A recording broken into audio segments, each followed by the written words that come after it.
Hi everyone, welcome to my channel. In today's video I would like to share with you guys one of our scuba diving trip in a small island called LIUQIU, south of Taiwan. So we took a boat trip out to the ocean, and as soon as we descend we saw this little sea crinoids swimming away, probably looking for its new home. You will also see plenty of them throughout this video.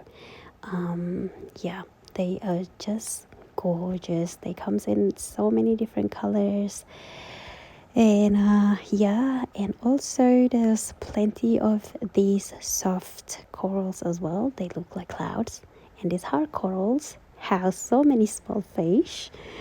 And there you go again, a lot of different type of patterns of crinoids. Oh yeah, that red tube soft corals, the colors actually change when you shine the torch on it. It looks a little bit like maroon-ish color. Since we see a lot of sea crinoids, I wanted to share a little bit of facts that I know about crinoids.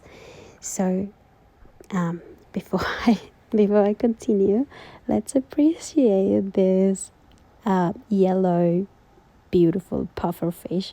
I am obsessed with pufferfish. They look like a mini helicopter, and also the color of the pufferfish actually blended with its surrounding. It's like blended with the crinoid color actually, which was perfect. Nice. Okay, back to the crinoids. So crinoids share the same DNA as starfish. In saying that, crinoid may look like a plant, but it's actually not a plant. It's an animal. It's one of the sea animal. So in the beginning of the video, when you see the crinoid swimming away, the bottom stems are the legs, and the top stems looks a little bit like feather or feather-like. They are the limbs, same as starfish. Crinoids has multiple limbs, and the mouth is the best way of describing it is that if you imagine a rose flower, in the middle of the flower where the pollens are, for that flower, that's where it pollinates, or the pollens locate. But for crinoids, that middle part, similar to the flower, that's where the mouth are. I think so, but yeah, some marine biologists or marine scientists can correct me about this, but I think I'm right. Other than the crinoids and plenty of beautiful micro fish in this side, I would like to also talk about the concrete block that was left on this side. It served the purpose perfectly, although that was not what they intended to do. So this side was an old fish farm that has been abandoned, and all this concrete block was actually used to anchor the nets and everything else that they were using for the fish farm. So when they abandoned the fish farm, they also pretty much disposed or left these concretes here, which, by the way, the divers are pretty thankful for, because as you know that marine lives, in order for marine life to survive, they need a sturdy structure for them to stuck onto, so that when the food are traveling with the current, that big structure can contain the current, hence they can eat the food, travel with it. Other than micro marine life, there are also plenty of sea turtles, especially green turtles.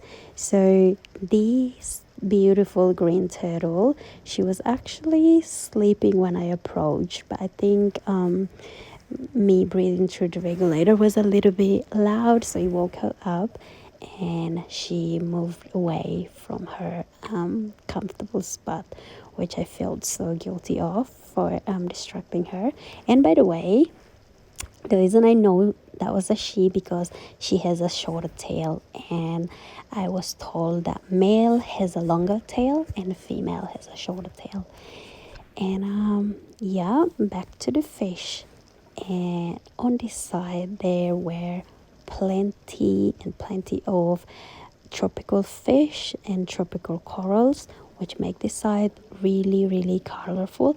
And it's a very interesting side to dive in, right? Like, so green turtle was not the only macro marine animal that was there. We spotted eagle ray as well. It wasn't close proximity, but the visibility was so good, so I was able to see the bottom belly all white. Sam was able to see the top where it's spotted, which was amazing. I wasn't bothered to take a video because I'm afraid if I move I'm gonna lose the sight of it, but I was pretty grateful to be able to see it. Another puffer fish. This one is great color. That was the first time I saw this type of color.